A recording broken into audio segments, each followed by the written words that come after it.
So இப்போ எல்லாத்துக்கும் இருக்கிற டவுட்டு, இப்போ நான் ஸ்மோக் பண்ணாலே எனக்கு உடனே கேன்சர் வந்துடுமா, இல்லை நான் ட்ரிங்க் பண்ணாலே எனக்கு உடனே கேன்சர் வந்துடுமாங்க? அப்படி கிடையாது. ஓகே, நம்ம ஸ்மோக் பண்ணிகிட்டு இருந்தோம், இப்போ நம்ம நிறுத்திட்டோம், அப்படின்னா எனக்கு இனிமேல் அந்த கேன்சர் ரிஸ்கே கிடையாதா அப்படின்னு கேட்டால் அப்படி கிடையாது. ஸோ இது ஏன் இந்த ஆல்கஹாலோ இல்லை ஸ்மோக்கிங்கோ எடுக்கும்போது இந்த மாதிரி கேன்சர் வருது அப்படின்னு பார்க்கும்போது, அவங்க வந்து வாழ்க்கையில் டீடோட்டலர், அதாவது அவங்க ஸ்மோக்கிங்கோ ஆல்கஹால் எதுவுமே இருக்காது, ஆனாலும் அவங்களுக்கு கேன்சர் வந்துருக்கும். அப்படி இருக்கவங்களுக்கு என்ன காரணம்?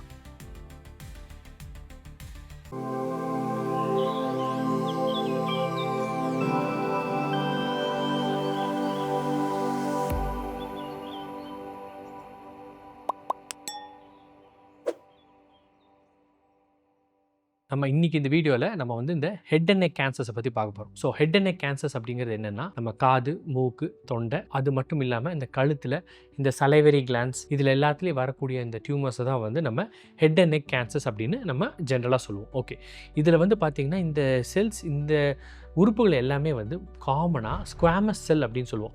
அதனால லைன் செய்யப்பட்டது.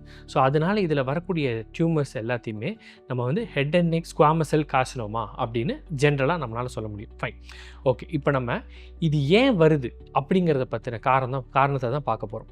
நம்ம எல்லாத்துக்குமே தெரிஞ்ச ஒரு காமனான ரீசன் ஸ்மோக்கிங், ஆல்கஹால், பீட்டில் நட், வெத்தலைப்பாக்கு. ஸோ இதெல்லாம் தான் வந்து காமனாக வந்து இந்த ஹெட் அண்ட் நெக் கேன்சர் வர்றதுக்கான மெயின் ரீசன்ஸ். ஸோ இப்போ எல்லாத்துக்கும் இருக்கிற டவுட்டு, இப்போ நான் ஸ்மோக் பண்ணாலே எனக்கு உடனே கேன்சர் வந்துடுமா, இல்லை நான் ட்ரிங்க் பண்ணாலே எனக்கு உடனே கேன்சர் வந்துடுமாங்க? அப்படி கிடையாது.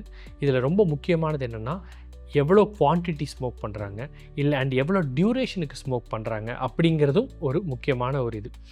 ஒரு ஜென்ரல் பாப்புலேஷனில் இப்போ ஸ்மோக் பண்ணாமல் இருக்கிறவங்களுக்கும் இந்த ஸ்மோக் பண்ணுறவங்களுக்கும் பார்த்திங்கன்னா ஆல்மோஸ்ட் வந்து அந்த ரிஸ்க்கு வந்து 5 to 25 டைம்ஸ் அதிகமாக இருக்குது. இப்போ ஸ்மோக்கிங் மட்டும் இல்லாமல் ஸ்மோக்கிங்கும் ஆல்கஹாலும் ரெண்டும் சேர்ந்து கன்சியூம் பண்ணும்போது அந்த ரிஸ்க் ஆஃப் கேன்சர் டெவலப்மெண்ட் வந்து ரொம்பவே அதிகமாகும்.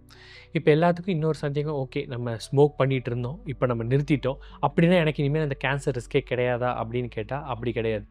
நம்ம பல வருஷங்கள் ஸ்மோக் பண்ணிவிட்டு நம்ம நிறுத்தினாலும் கூட நம்மளுக்கு ஸ்டில் அந்த கேன்சர் வர்றதுக்கான ரிஸ்க்கு வந்து இன்னுமே அதிகமாக தான் இருக்குது. ஸோ இதுலேருந்து நம்ம தெரிஞ்சிக்க வேண்டியது, ஸ்மோக்கிங் அண்ட் ஆல்கஹால் முடிஞ்ச அளவுக்கு நம்ம கம்ப்ளீட்டாக அவாய்ட் பண்ணுறது ரொம்பவே எசென்ஷியல். ஸோ இது இல்லாமல் நம்ம இந்த டொபாக்கோ சூ பண்ணுறதாகட்டும், இல்லை பான் சூயிங் ஆகட்டும், இல்லை வெத்தலைப்பாக்கு ரெகுலராக போடுறதாகட்டும், இது எல்லாமே வந்து நம்மளுக்கு ஹெட் அண்ட் நெக் கேன்சர் வர வைக்கிறதுக்கான சான்சஸ் ரொம்பவே. ஸோ இது ஏன் இந்த ஆல்கஹாலோ இல்லை ஸ்மோக்கிங்கோ எடுக்கும்போது இந்த மாதிரி கேன்சர் வருது அப்படின்னு பார்க்கும்போது, இதில் என்ன ப்ராப்ளம்னா, இந்த ஆல்கஹாலும் சரி ஸ்மோக்கிங்கும் சரி, அதில் இருக்கக்கூடிய ஒரு ஆக்டிவ் சப்ஸ்டன்ஸ் வந்து ஒரு கார்சினோஜன். ஸோ அது என்ன செய்யும்னா, நம்ம உடம்புல இருக்கக்கூடிய அந்த டிஎன்ஏவோட ஸ்ட்ரக்சரை பெர்மனெண்ட்டாக ஆல்டர் பண்ணிடும். ஸோ நம்ம இது முந்தின வீடியோலேயே பார்த்துருந்த மாதிரி, டிஎன்ஏங்கிறது தான் ஒரு செல்லுக்கான ப்ரோக்ராம் இருக்கக்கூடிய இடம். ஸோ இந்த செல்லு எப்படி வேலை செய்யணும், எவ்வளோ நாள் இருக்கணும், எப்போ சாகணுங்கிறது எல்லாமே அந்த டிஎன்ஏல தான் ப்ரோக்ராம் செய்யப்பட்டிருக்கும். அந்த டிஎன்ஏவே மாறும்போது, இப்போது நம்ம ஒரு நார்மலாக ஒரு கம்ப்யூட்டர் வைரஸில் கரெக்ட் ஆன மாதிரி தான். ஸோ அதே மாதிரி அந்த செல்லும் வந்து கரெக்ட் ஆகிடுது. ஸோ அதனால் என்ன ஆகுதுன்னா, அது வந்து அந்த நார்மல் லைஃப் சைக்கிள் இல்லாமல் அதை அதனால் ஃபாலோ பண்ண முடியாமல் ஒன்றா அதிகமாக உற்பத்தி ஆக ஆரம்பிச்சிருது, இல்லை அது நார்மலாக சாக வேண்டிய செல்ஸ் சாகாமல் போயிடுது. ஸோ இதனால தான் வந்து இது கேன்சராக மாறதுக்கான சான்சஸ் அதிகம். ஓகே, ஸோ இந்த ஸ்மோக்கிங், ஆல்கஹால், இந்த வெத்தலைப்பாக்கு, இந்த டொபாக்கோ இதெல்லாம் ஓகே. இது இல்லாமல் வேறு என்ன காரணங்கள்? ஏன்னா நம்மளுக்கே இப்போ சில பேர் பார்த்துருப்போம், அவங்க வந்து வாழ்க்கையில் டீடோட்டலர், அதாவது அவங்க ஸ்மோக்கிங்கோ ஆல்கஹால் எதுவுமே இருக்காது, ஆனாலும் அவங்களுக்கு கேன்சர் வந்துருக்கும். அப்படி இருக்கவங்களுக்கு என்ன காரணம் அப்படிங்கிறது எல்லாத்துக்குமே நம்ம மைண்டில் இருக்கக்கூடிய ஒரு க்யூரியஸான கொஸ்டின். ஸோ அதுக்கு என்ன காரணம்னு பார்க்கும்போது, ஓரோஃபெரிஞ்சல் கேன்சர், அதாவது இந்த வாய் பகுதியில் வரக்கூடிய கேன்சர்ஸ்க்கு one of the main reason வந்து ஒரு virus. So human papilloma virus அப்படின்னு சொல்லக்கூடிய இந்த வைரஸ் வந்து one of the most common reasons. இப்போது இந்த டொபாக்கோ அண்ட் ஸ்மோக்கிங்கை விட இப்போ ரீசெண்ட் டைம்ஸில் டெவலப்ட் கண்ட்ரீஸ்லாம் இந்த ஹியூமன் பேப்பிலோமா வைரஸ்னால் வரக்கூடிய கேன்சர் தான் ரொம்பவே அதிகமாக இருக்குது. இது எதனால் வருது அப்படின்னு பார்க்கும்போது, நமக்கு செக்ஷுவல் கான்டாக்ட் வச்சுருக்கோம், அந்த செக்ஷுவல் பார்ட்னருக்கு வந்து அவங்களுக்கு வந்து இந்த ஹியூமன் பேப்பிலோமா வைரஸால் இன்ஃபெக்ட் ஆகிருக்காங்கன்னா அவங்கள்ட்ட நம்மளுக்கு வரதுக்கான வாய்ப்புகள் இது ரொம்பவே அதிகம். ஸோ இது வந்து முன்னாடிலாம் வந்து பார்க்கும்போது 50 வயசுக்கு மேலே பல வருஷமாக ஸ்மோக் பண்ணிவிட்டு ஆல்கஹால் எடுத்துகிட்டு இருந்தவங்களுக்கு தான் இந்த வாயில், தொண்டையிலெல்லாம் கேன்சர் வரும். ஆனால் இன்றைக்கி இப்போது இந்த வாய்ப்பகுதியில் வரக்கூடிய பல கேன்சர்ஸ் வந்து இந்த ஹியூமன் பேப்பிலோமா வைரஸால் வருது. அண்டு இதில் என்ன இன்னொரு விஷயம்னா, அதில் கேன்சரால் அஃபெக்ட் ஆகிற பல பேர் வந்து மிடில் ஏஜ், அதாவது அவங்களோட வயசு வந்து 50க்கு கீழே தான் இருக்குது.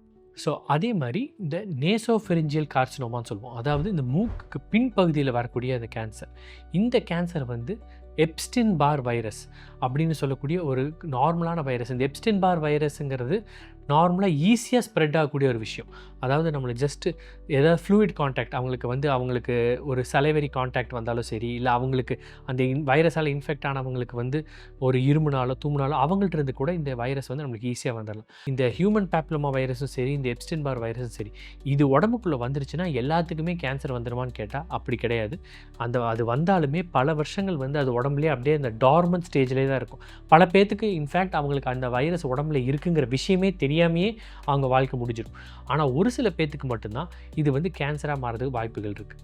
ஸோ அப்போ இதுவும் இல்லாமல் வேறு ஏதோ ஒரு காரணம் இருக்கிறனால தான் அது மாறுது. அது என்னென்னு பார்க்கும்போது, ஒன்று அவங்களுக்கு ஜென்ரலாகவே அவங்க இம்யூனிட்டி கம்மியாக இருக்குது, இல்லை ஜெனட்டிக்கலாகவே அவங்களுக்கு வந்து அந்த கேன்சர் வர்றதுக்கான தன்மை ஜாஸ்தியாக இருக்குது, இல்லை அவங்க நியூட்ரிஷியஸான டயட் எடுக்கிறது இல்லை, அவங்களுக்கு வந்து க்ரானிக்காக ஏதாவது இன்ஃபெக்ஷன் இருக்குது, இல்லை அவங்க ஓரல் ஹெல்த்தை வந்து ப்ராப்பராக மெயின்டைன் பண்ணுறதில்ல. இந்த மாதிரி பல பிரச்சனைகள் எல்லாமே சேரும்போது தான் டார்மண்ட்டாக இருக்கக்கூடிய வைரஸ் கூட இந்த மாதிரி கேன்சராக வர்றதுக்கு ஆன வாய்ப்புகள் ரொம்ப அதிகமாக இருக்குது.